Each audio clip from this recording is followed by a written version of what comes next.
is always with us. Ano man pong situation po natin sa ating buhay, yan man ay masaya, yan man ay malungkot, yan man ay pangangailangan, yan man ay sa karamdaman, ang Panginoon po ay tapat sa atin at yan po ay hindi nagkukulang. So, marapat lang na tayo po ay lubusang magtiwala sa kanyang harapan at tayo po ay patuloy na magpakumbaba at gumawa ng kanyang kalooban. Again, thank you very much, choir, for singing to the Lord, and thank you for everybody today, and thank you for honoring the Lord as well. At magandang umaga po sa inyo lahat. Good morning, everybody. Okay, Eid Mubarak. First day ng ating Eid, balik sa normal. Alright, so we thank the Lord for taking care of us always. And glad to see you mga kapatid at sa ating mga guests and regular attenders and brethren. Thank you for joining me today, and I pray that God will speak to all of us and be blessed. And we recognize our online brethren na sumasali po sa atin every Sunday. Ito po yung mga malalayo sa atin. I'd just like to see them now. Alright, tunay na natin si Ate Shirley. Ate Shirley, pakikaway lang po sa inyo pong napakagandang tahanan dyan. Alright, at tayo po'y bumabata talaga. At dito naman tayo sa gawi ng Pilipinas pa rin. Ang may dalawang apo. Ayan, si Nanay Erfe. Nanay, pakikaway lang po dyan. Alright, at pakikamusta na rin kay Tatay. At maraming salamat po. Lagi namin kayong kasama rin pagkalinggo. At ito po, at parang bumata si Estela dito. Okay, si ano pala to? Si Summer. Alright, nasakit ba siya, Brad Julius? Brother, okay, Brother Romel. Alright, so pag-pray po natin si Summer. We are missing you here. Summer, at kasama niya si Nanay. Ayun, napapayak pa. Pero namimiss ka ng mga barkada mo, si Kian at saka si Aubrey. Parang kulang ang araw nila ngayong taglag ito. Alright, so again, mga kapatid, maraming salamat po. At kayo po lagi namin makakasama every Sunday. At hanggang mamaya po, naway marinig niyo po ang ating mensahe para sa ating gawain po ngayong linggo ito. And I personally recognize the Narito family. Maraming salamat. Alright, at saka lang kasama rin si Brother Richard at saka si Sister Rona.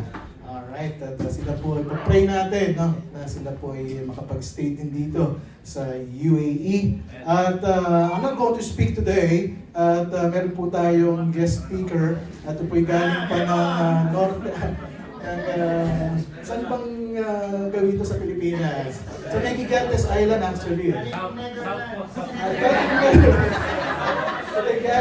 Galing siya ng Netherlands. Alright, siya po ay isang ulirang ama. Mabuting asawa. Magandang halimbawa sa pananampalataya.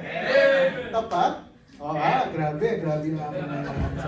At isang mapagkakatiwalaang lingkod ng Panginoon. Right, at hindi ko na patatagalin pa because pagka ito nag-preach, talagang 3 hours kulang.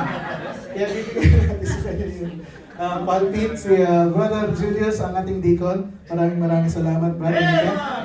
Kayo po ay magsasalita para sa amin. Maraming salamat.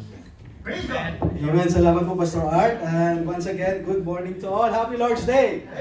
Amen. So, malayo pa nga ako kasi dapat punta tayo doon sa dahig eh. Kaso lang, sa sahig tayo napunta.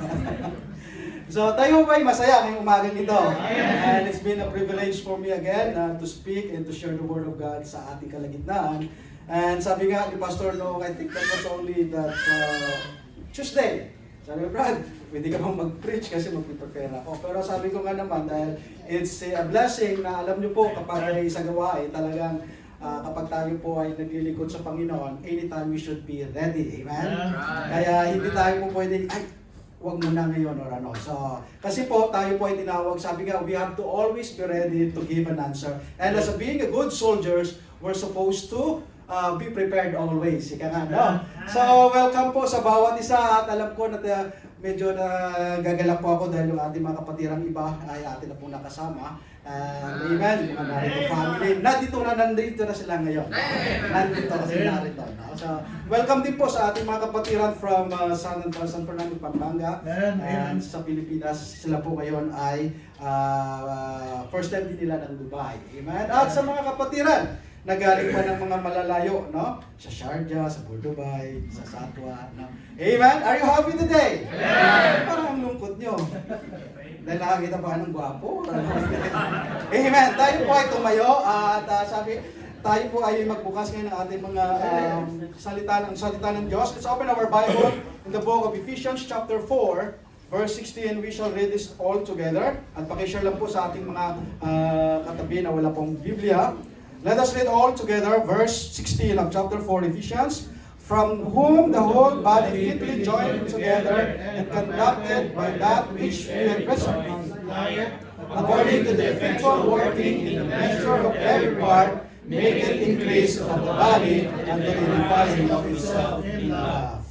Tayo po ay manalangin. Dakila namin Ama Lord, thank you once again for this time na binigay niyo po sa amin that we can gather here at makapagsamba po sa inyo. Thank you for this opportunity, O Lord, na kahit na malayo po kami sa aming mga churches, sa aming mahal na bayan, ay narito po kami, pinagtipon mo sa isang purpose, that is to serve you and worship you today. Father, speak to us. Itago niyo po ako sa inyong likuran at kayo po ang makita, and then fill us with the Holy Spirit, Father God. Speak to us and magiging mouthpiece niyo lang po ako, Panginoon, at sa aming mga guests and even sa aming mga kasamahan dito at sa online, Panginoon, pagpalain nyo. At ang lahat nito ay aming dalangin sa matamis na pangalan ng Panginoon Jesus. Amen. And thank you, and you may now be seated. Okay, this morning, sabi nga ng ating nakita nyo kanina, Finash, we will be studying about the necessity of church. Amen. Amen. Ang kailangan, o bakit kailangan or essential ang church. Amen? So, we know, bilang isang mananampalataya, alam natin yung church is not a four-corner foundation or building na nakikita natin. It's a called out assembly. It's a people. No? So, makikita natin na sa ngayon, ang dami na ngayon ng tinatawag na mga churches na nagtuturo din ng salita ng Diyos. But this time, we will be able to understand and study kung ano ba ito ang church na itinayo ng Panginoon and who are they and what they do and kung kaano itong sa darating at ano ang magiging itsura nito ng church. Okay, so in Ephesians chapter 4, makikita natin na this book, actually yung book of Ephesians, was written by Apostle Paul. Amen. And it was at around 60 to 61 after death. Okay? Nung bago siya na Anno Domini or after ng Kristo namatay, ay ito yung nung 60-61. So it was called as a prison epistle. Bakit kasi tinawag itong prison epistle ni Paul? It's because he wrote it while he was in prison. It is along with Philippians, pag-aralan natin yan, Colossians, Philemon. These were the books. Kaya sa ating Bible Challenge maybe next month. So dapat tayo Bible Baptist, we are more familiar and inclined with the Word of God. Amen? Amen. Kasi hindi tayo Bible Baptist na wala tayong alam sa Bible. Amen? Amen. So it was called the prison epistle dahil biruin mo nasa loob siya ng kulungan. And he gave it to Tychicus.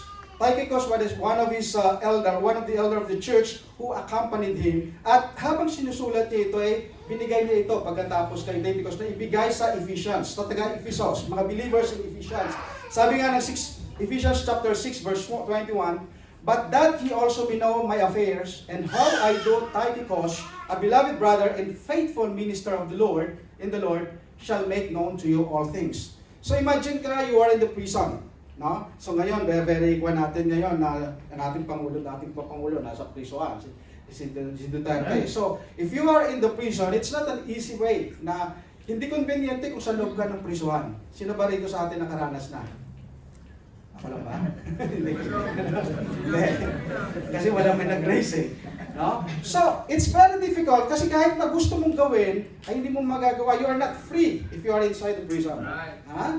And I wish na wala sanang mangyari din sa atin yan. But, you know, ito sila, they were put in prison because they did not do anything about or evil against sa community. They were put in prison because they are preaching the Word of God.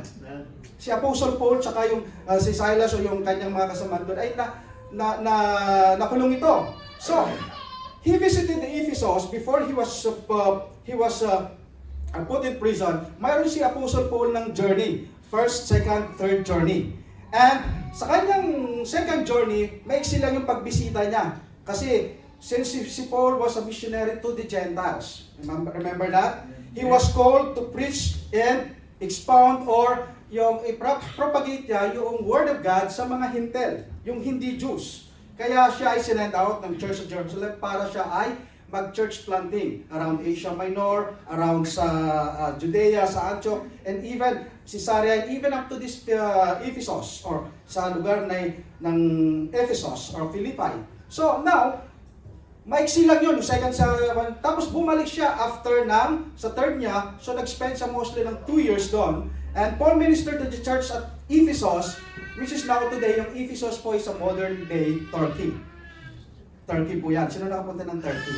Di ba, gaganda ng kuwan? And then during those time, ang Ephesus was a known city. Now, in Acts chapter 18, verse 18 to 21, makikita natin dyan yung first and second na pagbisita ni Apostle Paul. And during his time in this city that housed the famous temple of the Greek goddess Artemis. Yung si Artemis or si Diana, one of the 7 wonders of the ancient world, yung tinatawag na Temple of Diana or Temple of Artemis. Isa sa mga 7 wonders, kung makikita nyo sa encyclopedia. And Artemis, the name of Grecian goddess. Ito yung mga sinasamba dito, nakikilala yan. Kaya nagiging maganda ang ekonomiya dahil nagiging tourist spot ang tinatawag na Ephesus. And Artemis was a goddess borrowed by Asiatics for one of their deities, Diana, meaning si Diana is complete light, flow restraint. Kung sa mga Indians, mayroon silang tinatawag na Diwali, no? I think that is the celebrity of it. So dito naman sa mga Ephesians, ito yung tinatawag nilang si Diana, isang Diyos na kung saan nagbibigay ng tinatawag na kaliwanagan or enlightenment sa tinatawag na mga believers niya. So during those time when Paul visited that Ephesus, he so converted to faith. Many was converted to faith. Marami po ang naligtas sa pananampalataya, and many others who opposed his preaching in the synagogues and homes. One prominent silversmith, si Demetrius, kasi noong ito ay nagpipreach si Paul, halos na maraming naligtas. So si Demetrius is a silversmith, yung tagagawa ng tinatawag na mga imahen. Yung mga imahen, yung mga nagawa ng mga, di ba, gumagawa ka ng mga, I think sa Pampanga, ang dami niyan eh. Yung mga gumagawa ng nagka-carve ng mga Diyos-Diyosan. Yeah, sculpture or mga kanya. So, he was a silversmith na kung saan gumagawa ng mga steel, kung ano yung mga beauty para pangkuan doon sa templo ni Diana. So yun yung kanyang livelihood, and mostly andoon ang kanyang ang livelihood ng mga tao na yon. So, nung nakita nila na halos na-convert sa Christianity yung mga taga-Ephesus, nagre-reklamo ngayon sila, sabi, mawawala na tayo ng kita dito, wala na tayong pangkabuhayan, kasi ang tao nakamulat na sa katotohanan. So, they tried to, yung pinapaalis nila, si Paul, nakipagwan, kaya gusto nilang awayin si Paul. At during that time, Paul, because of that particular na riot, ay hindi natuloy si Paul na mag-preach sa synagogue, at sinabi ni Alexander, sige, ng mga believers, huwag ka nang tumuloy dito. Pumunta ka na lang ng tinatawag na Corinth or Caesarea or tinatawag na Macedonia. So lumabas siya na doon. So makita natin, because now the ensuing riot led Paul to leave the city, but only after the apostle had much to stabilize and grow the Christian there. So grabe ang impact nung si Paul ay nagkaroon ng tinatawag na time moment doon sa Ephesus. Now, yun po yung background ng Ephesians. Now, the central focus, the central doctrine, if you study the word, the book of Ephesians, the heart of Ephesians is our union with Christ. Yung tinatapag, binasa natin from chapter 1, verse 3 to 14, makikita natin dyan, we will not read that, but if you have your time later, makikita natin na si Paul, in-expose niya yung ating kahalagahan, yung pakikipag-union pakikipag-isa natin sa kay Kristo. Yan ang first part or central doctrine of the book of Ephesians. And the second, then Paul proceeded in chapter 4, verse 1 to 6, from chapter 4, verse 1 up to chapter 6, verse 9, then that union, we need to apply it with our daily life. Kaya from chapter 4, itinuro na ngayon ni Apostle Paul kung paano natin yung union natin sa kay Kristo ay i-apply natin, ipamumuhay natin. Amen? So, yun yung tinatawag na two divisions of the church of book of the Ephesians. So, in chapter 4, verse 15, if we can read that, sabi ni Paul, after Paul was describing Christ as the head in verse 15, but speaking the truth in love, may grow up into Him in all things which is the head, even Christ. So Paul, before, sabi niya, yung union natin, yung head ng church, yung tinatawag ng body, is the head, is the church, is Jesus Christ. The head is Jesus Christ. Now, he now discusses in verse 16 now, after ng sa ating text dito, Apostle, he now discusses the rest of the spiritual body of the church. Each individual part must work together according to its design, purpose, and intended way in order to for the body to function properly. That's why sa verse 4, verse 16, sabi niya, from whom the whole body fitly joined together and compacted that which was. Sabi na, every joint supplied. So he is now referring to the body as a church. Kasi ang church is a body of Jesus Christ. Now, the church of Christ is compared to a body. Okay? Now, this is not a literal church. Yun nga sabi ko, it's not a building, but it's a whole out.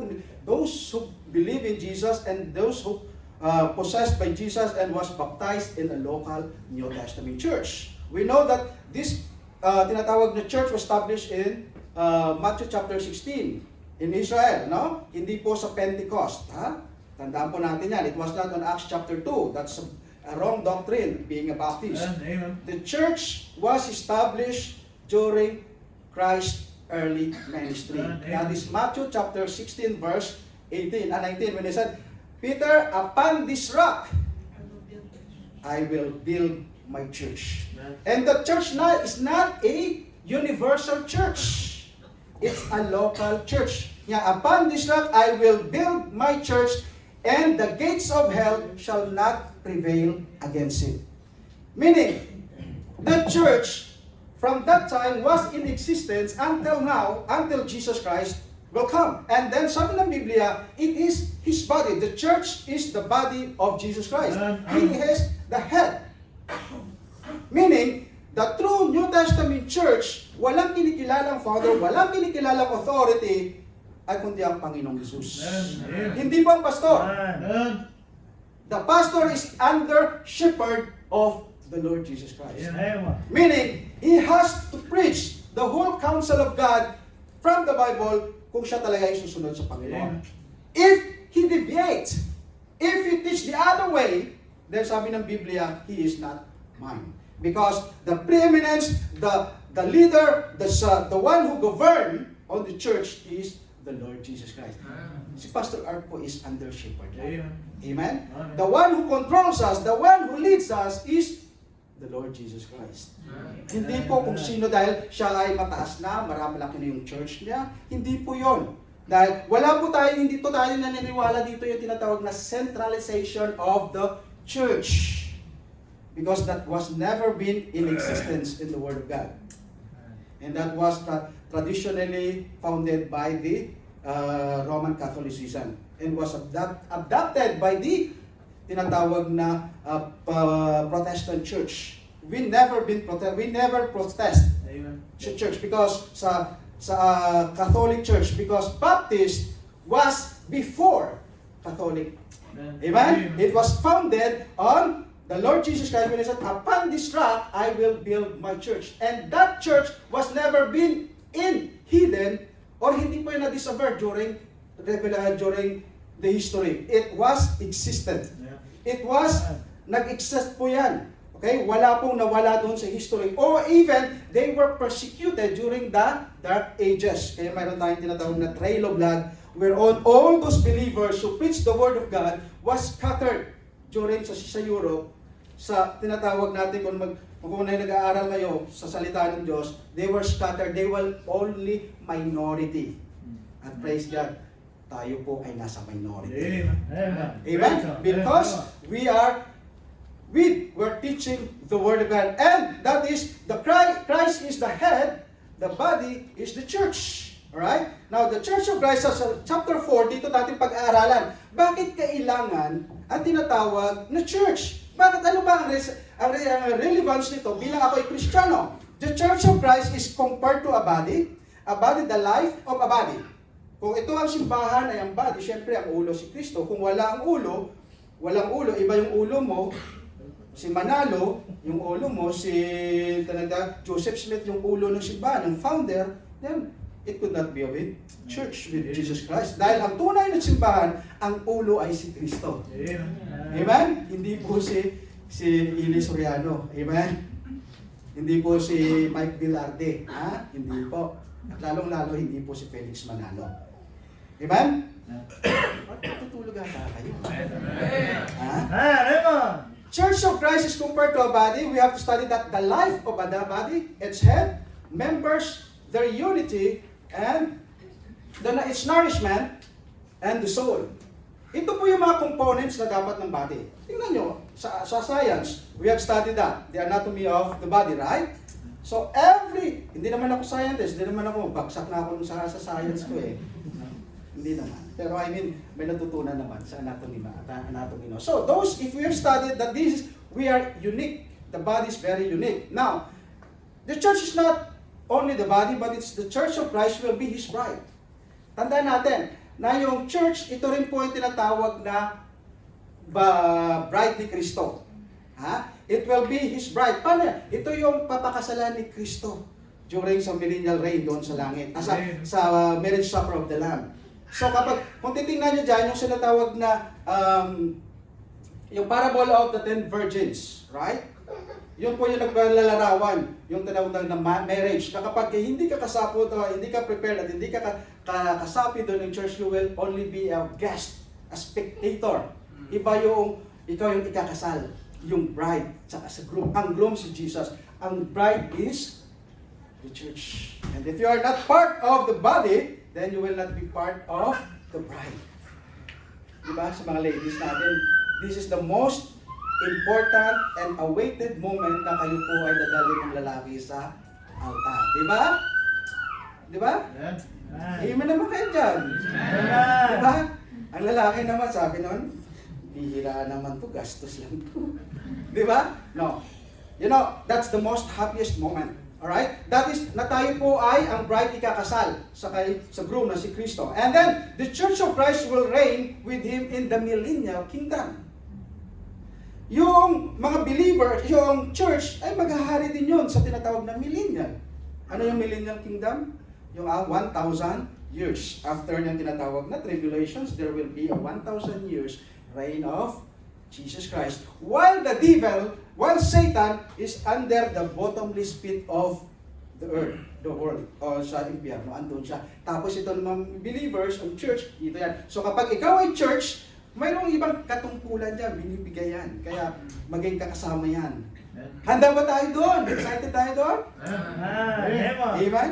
The signs of times are already around the corner. Two days ago, Myanmar and Thailand. 7.7 magnitude of the earthquake. Di ba? Abu Dhabi, 28 noong March. May sunog sa may Yas Island. No? All of this, war. Rumors of war and war. So, titingnan natin yan. It's already imminent. We have studied that. We have learned that from the Bible. Na Panginoon may come anytime, any moment. Sabi niya, when thou art not, sabi niya, the Son of Man shall come when thou thinkest not. Kung hindi mo iniisip na siya ay darating yan. Amen? Now, why do we need to study, or what is the importance or necessity of this church? Amen? Bakit narito ka nga pala sa church? The church is the believer, baptized believer, and called out assembly ang tawag doon. Tayo po yun, mga minamahal. The necessity of the church, number one, is to exemplify our union with Christ. Para po ipahayag, ipakita ang ating pakikipag-isa sa Panginoong Hesus. Amen? Meaning we are connected, we are union with Christ. Di ba? Tayo po ay, sabi ng verse 16 John verse 8, letter A, from whom the whole body fitly joined together and compacted by that which is every joint supplieth. We will focus on this particular verse dahil dahil po nakikita natin yung kailangan ng tinatawag na church. Sabi niya, for whom the whole body fitly joined together and compacted that which was every joint supplied. Kung unahin mo, pag tinignan, parang ang hirap. When I was in Bible college, sabi ko to, in-expound ko to, ito yung pinag-aralan namin sa Pauline epistles. So mayroon kami tinatawag na parang expository na kung ano kailangan word for word babasahin mo yan. So I remember this is one of the verse na talagang binigyan ko ng tinatawag na emphasis. Yung tinatawag na yung verse 16 ng Ephesians. So kung pag-aralan natin, sabi niya, for whom the whole body fitly joined together. To be joined together means literally lock our arms together, producing a length chain that is tight and strong. Parang alam mo, nakakita kayo ng chain? Di ba? We are, sabi niya, if we are locked together in arms, a link chain. Yun po yung church, a body of Christ. And then, fitly joined together, we are closely connected and work together harmoniously. Compacted means we are closely knit together mentally and share a unity of understanding. So, yung word na yan dyan, makikita natin na parang yung band is very knitted, parang very strong. Why? It is because of Christ. It's not because of some tayo o yung pastor, kundi because of our union with Christ. That's why the body, the member, should be or must be locked internally or lock our arms together. Kung alam niyo po, yung kapag kayong nakakadena, nakakonect, mahirap po yung putulin. Right. Di ba? At yung po yung dinidescribe dito, that we as a Christian, we as a member of the church, we have a union with Christ, and that we are being interlocked, we are being entrained, and knitted. Siguro sa inyo dito, nasanay kayo, ano ba yung nag-knitting, nagkakuha ng nagsisosya, nag-i-stitch, di ba? Nag-i-stitch, di ba? Ano makikita nyo? Nagkukunik yan, yun yung knitted, di ba? So, maganda, magtitingnan mo, parang uniform, ang ganda. And that is the church, that is for ang nire-reflect ng tinatawag na body of Christ. That we are united, we are in union of Christ. Now, Ephesians chapter 2, verse 22, in whom ye are also builded together for an habitation of God through the Spirit. We are builded. So, if you are if you are a Christian, you are baptized, you're a member of the church, you are part of this body of Christ. Take note, ha? Baka misconcept tayo. Kasi di ba, lahat naman ng Kristiyano member ng body of Christ? No. We have two. The family of God and the body of Christ, which is the church. If you only accepted the Lord Jesus Christ, sabi ng John chapter 3, verse 3, except, which we have studied that on the Bible study, except a man be born again, he cannot see the kingdom of God. When you receive the Lord Jesus Christ, you were, at that time, you were born again. You were born again in the Spirit of God. You belong to the family of God. But as many as receive Him, to them give Him power to become the sons of God. That is where our relationship started. When we repented, when we accept the Lord Jesus Christ. I accepted the Lord Jesus Christ on January 5, 1989. And that was the time I was with union with the family of God. Membro ako ng pamilya ng Diyos. At yan ang na kahit pupunta ako sa langit. Yan ang kailangan. But the other way is the body of church, which is the body of Christ, which is the church of God. Amen. Once you are member of the family of God, the next step is for the water baptism. That is the entry for to become the member of the church. Amen. Kung nabaptize ka na po sa new local Bible Baptist Church, sa Baptist Church, yun you are a member of a local church. You are part of the body of Christ and you're part of the bride. Kung hindi ka miyembro, pag ikinasal, spectator ka lang. Guest ka lang. Dahil pamilya ka ng Diyos. Take note of that two different distinction, ha? Hindi ho lahat ng tao dito sa mundo ay anak ng Diyos na tumanggap at magiging automatic na miyembro ng body of Christ or the church of Christ. Amen? Klaro ba tayo doon? Alright. So, now, each member of the body is important. Kung ikaw po ay miyembro, importante ka sa iglesia. Amen? Huwag mong sabihin na, ay, ordinary lang naman ako dyan. No, walang ordinary, walang special, parang batso yan Lapas-batso na. Walang super special. No, wala. Lahat po tayo importante.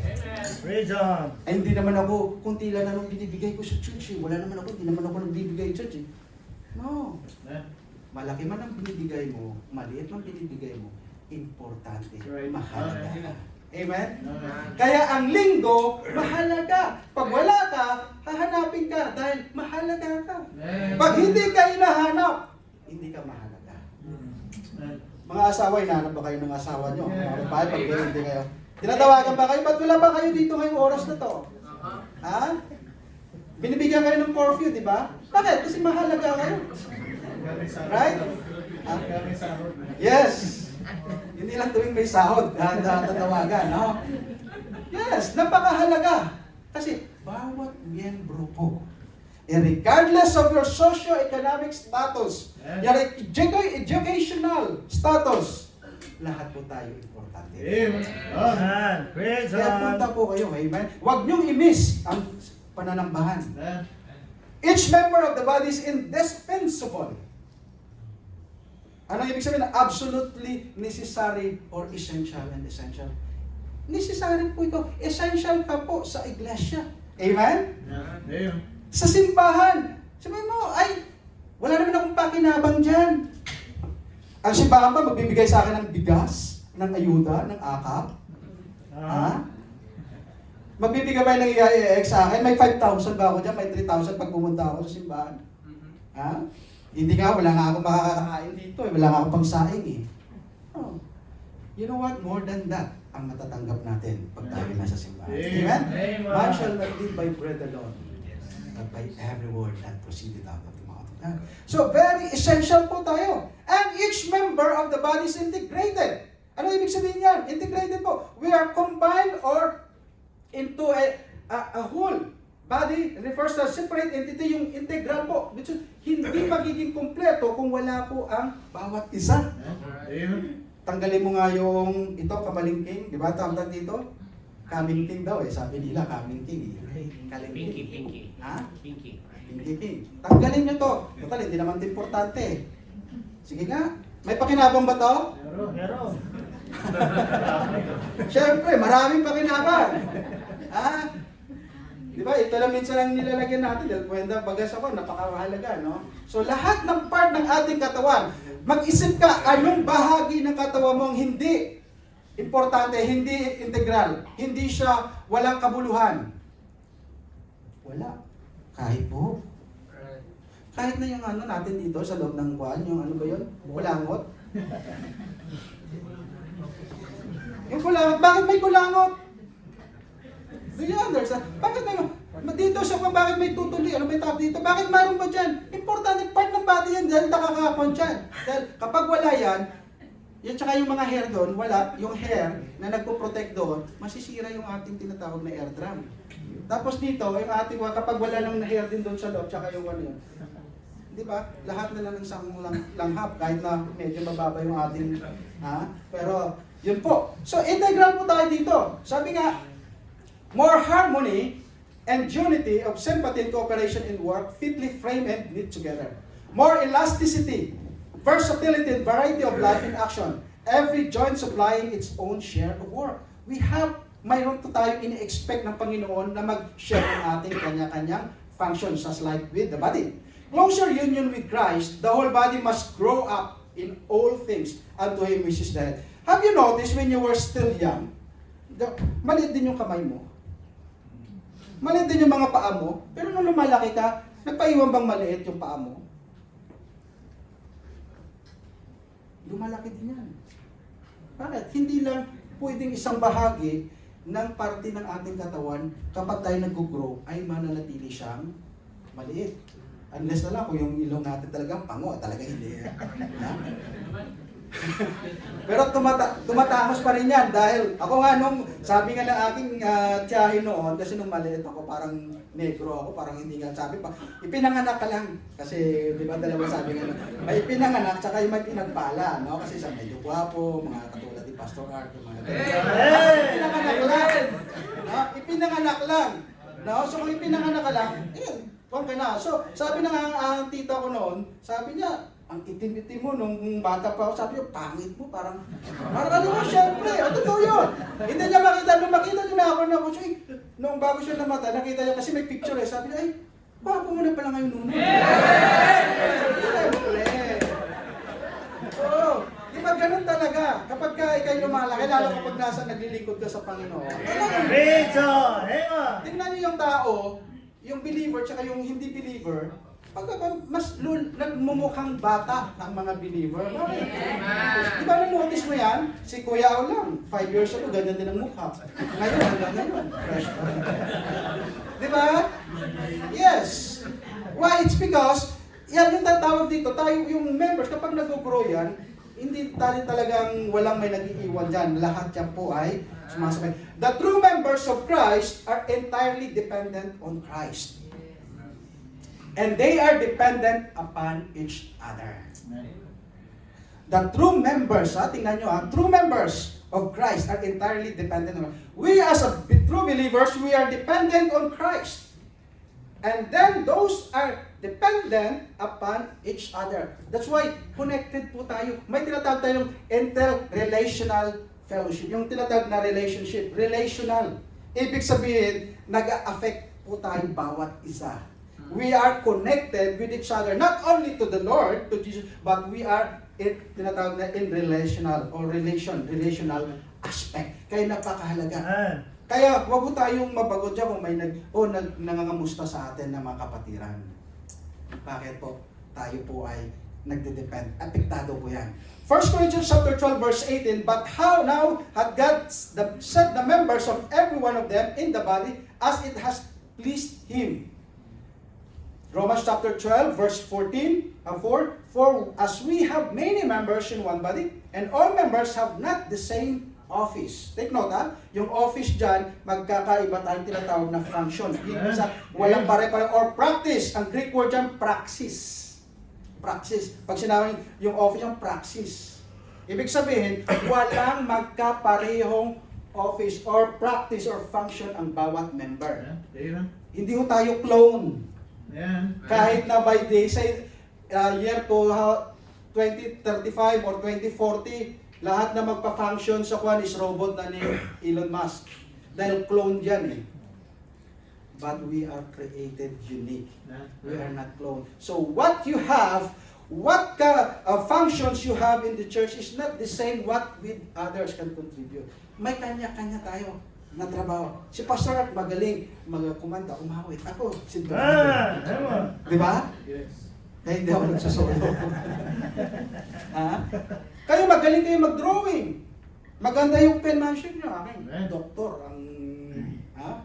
Parang guhit ng doktor o kaya parang bulati ang no? Magkaiba-iba tayong talento. Then, kung anong meron ka, huwag mong ipagkait yan na hindi gamitin sa Panginoon. Because you are expected to do that. Amen? So, to exemplify the necessities to exemplify our union with Christ, yan ang pinaka-importante. Kung ikaw Kristiyano, dapat huwag ka nang magtaka kung ma-identify ka na sa kay Kristo. Dahil yan ay ang bahagi ka. You have to accept it or not, you have been identified and then you are mandated to exemplify it with your union. Huwag mo nang ikahiya na ikaw ay Kristiyano. Huwag mong ikahiya na ikaw ay Baptist. Huwag mong ikahiya na ikaw pumupunta dito. Magtanong saan ka pumupunta? Sa Bible Baptist Church, Dubai Emirates. Amen? Bakit sa Baptist? Ito, sasabihin ko sa iyo. Amen? Ganito yan. Amen. Sabi, saan ka pupunta? Wala lang. Doon lang sa kabilang kanto. Tago mo pa yung Bible mo. Di ba? Tago mo pa yung Bible mo. Yan, hindi dapat. Amen? So, secondly, alam ko, inaantok ng iba. Amen. Praise Ba God. tayo? Praise God. Not only to examine the necessity of the churches, not only to exemplify our union with Christ, but to exhibit our effectual working of faith. Verse 16, letter B, according to the intellectual, sabi dyan, working in the measure of every part. Yung second, di ba, tingnan nyo dyan, may tatlong kama dyan eh, sa verse 16 na yan. So, tatlo yan. So, tatlong mensahe din yan ang ating itatakal ngayon. Alright, so to exhibit the effectual working our faith. Now, according to the effectual working in the measure of every part. Each member of the body has a unique gift, sabi niya. Okay? And the body, each member has unwavering faith. Mayroon tayong iba-iba ang ating pananampalataya. Hindi dapat siya ma-waver because it was trusted, it was founded with Christ. And then each member of the body has a unified guidance of the Holy Spirit. Our great teacher is the Holy Spirit. Yeah. Not me, not pastor, not even other people, but the Holy Spirit. He has the same capacity na ituturo sa atin what we need. Sabi nga sa Ephesians chapter 4 verse 7, but unto every one of us is given grace according to the measure of the gift of Christ. And verse 8 of Ephesians chapter 4, wherefore he said, when he ascended up on high, he led captivity captive and gave gifts unto men. Si Jesus po, ang Panginoon po nagbibigay ng gifts. Kaya yun po yung purpose niya. Kung titingnan natin yung word dyan na everyone is given according to his measure of the gift of Christ, it means the bestowment is entirely according to his sovereign purpose. Kung ano man po ang ibinigay ng Panginoon sa ating gift, kakayahan, ay Kanya po yung sovereignty para sa atin. Hindi po natin po pwedeng i-question. Maganda ka, magaling ka sa teaching, go ahead. Do it. Magaling ka sa music, then do it. Magaling ka sa ministry of giving, then do it. Administration, tingnan mo, ikaw ay pastor, then evangelist, that is a gift, different gifts of God. And that is for His sovereign purpose. Hindi yung po pwede na parang full package. Wala po. Na lahat na lang andun sa iyo. Ha? Lahat, iba-iba po. Kasi sovereign purpose yan. Kaya dahil sa ating gusto niya na tayo ay magkaroon ng tinatawag na independent na para sa kanyang purpose. And verse 13 of chapter 4, till we all come into the unity of faith and of the knowledge of the Son of God, unto a perfect man, unto the measure of the stature of the fullness of Christ. And this, after His sovereign purpose, this is His preeminence. This is ang kanyang preeminence of Christ, na ang purpose talaga na si Kristo ay ma-lift up, ma-exalt sa gift na ibinigay sa iyo. Yeah. Ha? Kung ano man po yung gift. Ngayon, may gift ka, maganda boses mo, pinagamit mo sa sanlibutan. Do you think Jesus Christ na nagbibigay ay ma-lift ang preeminence? No. That's right. Mm. Marami na nakikita natin na dati sila gaganda umawit sa church, magandang pinagbigyan ng magandang boses. Pero after that, gusto ng kasikatan, worldly. Lumabas. Iba-iba ng kinakanta. And that is not for the preeminence of Christ. The purpose that God gives us every gift is not for the purpose na ma-exalt, ma-lift up ang pangalan ng Panginoon. Hindi tayo. Amen. Amen? Hindi.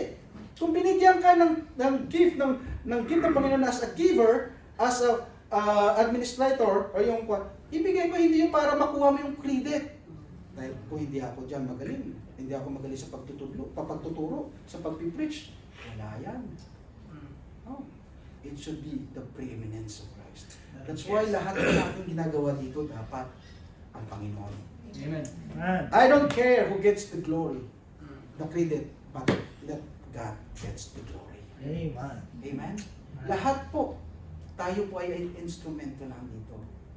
Lahat po ibigay natin. That is the preeminence of Christ. And you know, in chapter 4, verse 17 to 21, makita natin, this I say therefore, and testify in the Lord, that ye henceforth walk not as other Gentiles, in the vanity of their mind, having the understanding darkened, being alienated from the life of God through the ignorance that is in them, because of the blindness of their heart, who being past feeling, given themselves up over unto lasciviousness to work into uncleanness with greediness. But ye have not so learned Christ. If so be that ye have heard him, have ye been taught by him, as that truth is in Jesus. Apart from Christ, there is no truth, no enlightenment, and no atonement. Christ is truth. Last how many Sundays we have studied the series about truth? Amen? Ang katotohanan.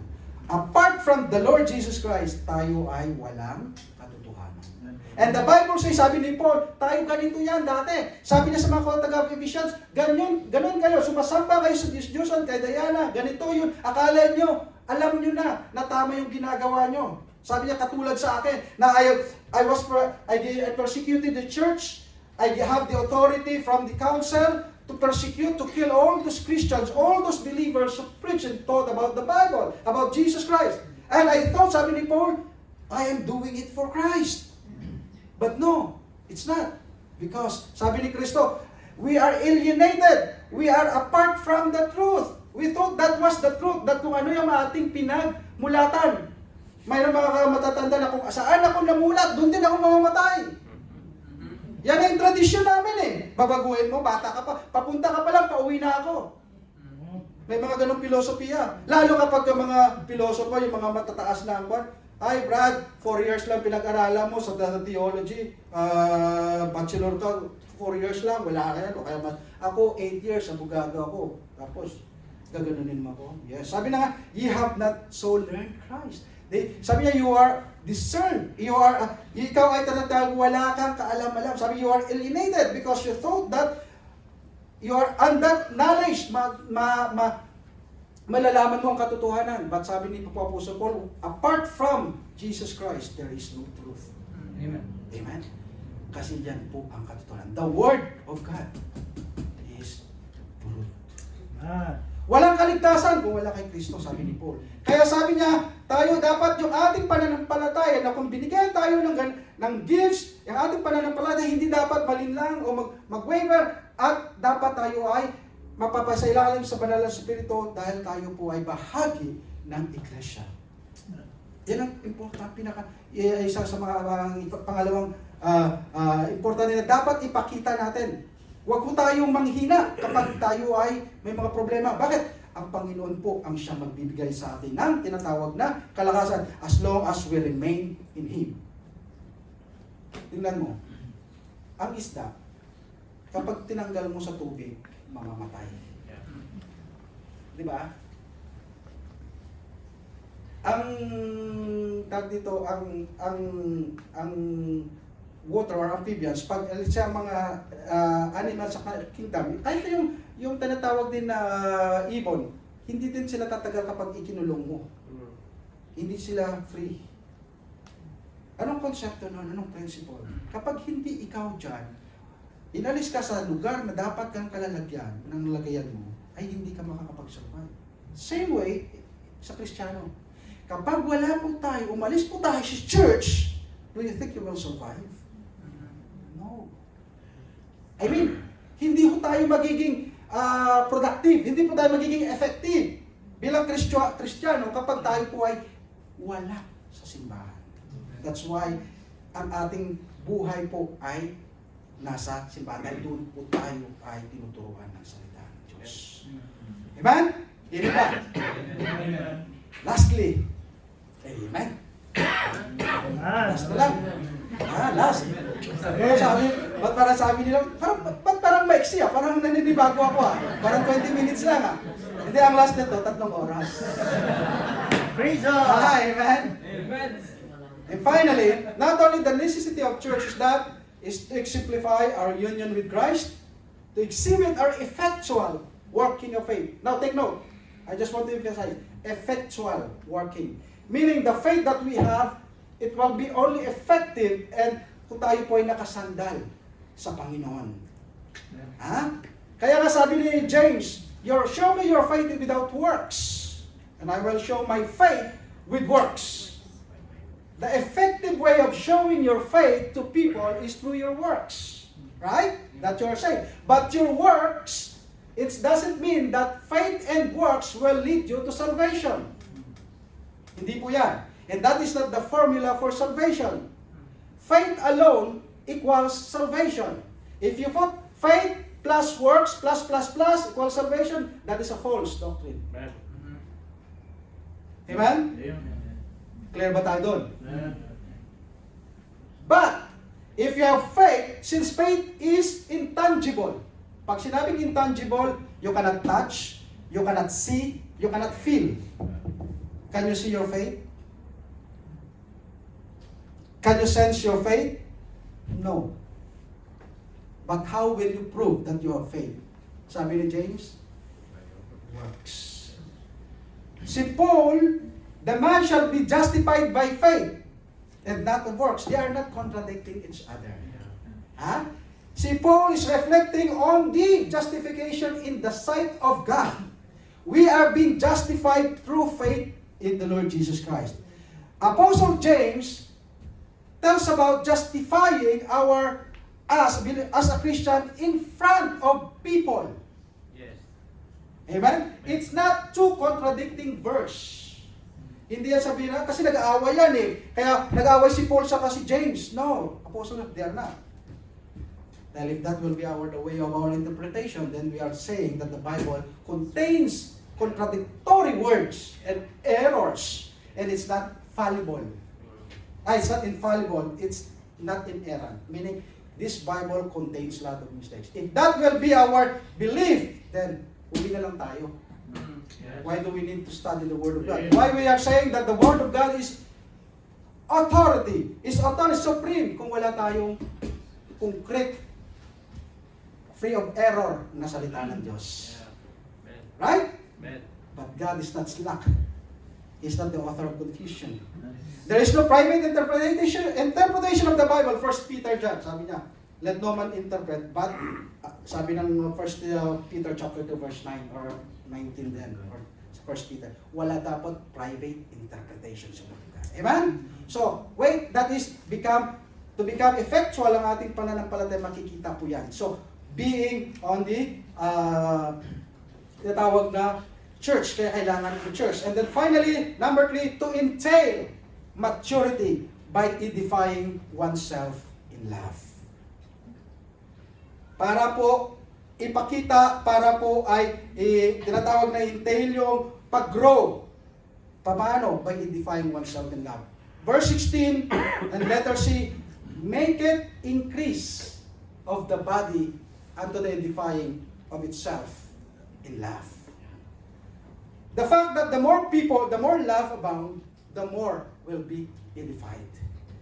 Ang pag-grow po natin ay yung tinatawag, pag-edify po natin, pag sinasabing edify, ito po yung tinatawag na Greek word ay means okodimo. Okodaimyo means to construct or to build. And this is two word. So tinatawag na edify. It is means to construct or build, or it is a compound of two words, ikos or house. Yung ikos na yun yung house, and demo, ang domeo, is to build. Now, sabi niya dyan, make it increase of the body unto the edifying of itself in love. In other words, sabi niya, para tayo po ay ma-build up, para po tayo ay lumaki, maging matatag, at magiging founded, sabi niya, then we have to do it in love. The act, edify means the act of building and building up. The act of one who promotes a natural growth in Christian wisdom, piety, happiness, and holiness. A building. Now, each member of the body is to show unconditional love. Wala po tayong partisan dito, ha? Pipiliin ko lang kung sino yung aking kakausapin. Yung medyo magara ang damit. Yung medyo pogi. Yan. Kung pwede ko mauutangan. Na pagka nangangailangan ako malapit, yan, yun, medyo, yung isa hindi eh. Kaya, no, we have to treat unconditional. We have to show love. Amen. Hindi ko tayo katulad ni James, Apostle James sa Church in Jerusalem. Sabi niya, you're just only selecting people na kung sino yung magagarbo ang damit, magaganda, mayayaman, bibigyan nyo ng magandang upuan, pero yung medyo nagchichinelas na mahirap, para punit-punit yung gamit, hindi niya papansinin. That is not a true religion or a pure religion, sabi niya Apostle James. And hindi rin po dapat ganyan sa church. Tell you, if that is your church na nag-attend ka, then go out to that church. Dahil hindi po yan ang church na sinasabi ng Biblia. We have to show unconditionally, impartial, non-partisan, no? Sa tinatawag na gawain ng Panginoon. Each member is to show unfailing support. Tayo po ay magpapakita ng walang, unfailing, walang pagkabahala or pagka-dismaya, no? Hindi tayo madidismaya. Kailangan, meaning to say, we have to show support always. If the church, church, we have this, we have this program, we have to support it. Amen? Each member of the body is to show undeserved favor of God. Grace. Dapat makita sa atin yung biyaya ng Panginoon. Amen? Yung kung paano tayo pinagpala ng Panginoon, makikita yan sa atin. Oh, yeah. Because a faithful man shall abound with blessings. Not to brag. Amen? Hindi yung ipagmamalaki mo na because, I have done this, I have so many, I'm talented, I have this, I have acquired all of this. No, it is only because of the grace of God. Amen? Amen. And if you are being blessed by God, don't be timid, don't be shy to show it. That this is because God has blessed me. Amen. Not because God gets the glory. First, Ephesians chapter 4 verse 12, for the perfecting of the purpose of this, for the perfecting of the saints, for the work of the ministry, for the edifying of the body of Christ. Verse 15, but speaking the truth in love, may grow up into Him in all things, which is the head, even Christ. So all is embodied in love. If we want to grow, sabi nga, as a church, hindi lang po yan tinatawag na mananatiling bata. Hindi tayo na mananatiling ganyan lang tayo na after 5 years, parang, but, kumusta ka? After 10 years, same pa rin. No. If you're Christian, after 10 years, and there is no growth, sabi mong same, then something is wrong. Yes, God. Praise God. Pinagpala. Kuwapo pa rin ako. Amen. Hindi mga ganon. Hindi yan. Brad, kumusta ka? Ganon pa rin. Diba? Parang wala kang Diyos. Ang Diyos natin, hindi ganyan po. Amen? Amen. O ang mga Indiano nga, may pagbabago, same, di ba? Pero mayroon silang pagbabago ng mga ganito. How much mo tayo mga Kristiyano? Amen? We have to. Tinatawag na showing love. Growth is gradual manner of manhood. Ang growth, yan po ay manual. Baga sa kwan, gradual. Hindi po biglaan. Naligtas na ako bukas, magpipreach na ako, matured na ako. No. Like sa mga bata natin ngayon. Bata pa yan, after one, si Teo. Timothy, di ba? Mateo. Si Mateo. Bata yan, after pilang buwan yan, baka mamaya, habula-huli na nila brother na Eljo yan, di ba? Eljo.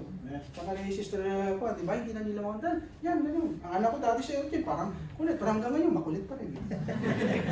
Yan ang pagbabago. Maliit, makulit. Hanggang ngayon, makulit pa rin. No? Yeah. What I'm saying, that, sabi nga po, when I am a child, I speak as a child. You know, but when I became a man, I put away all childish things. Mahirap na malaki ka na, you're still doing a manual or tinatawag na childish things. Kunti ka lang, hindi ka lang pinansin sa church.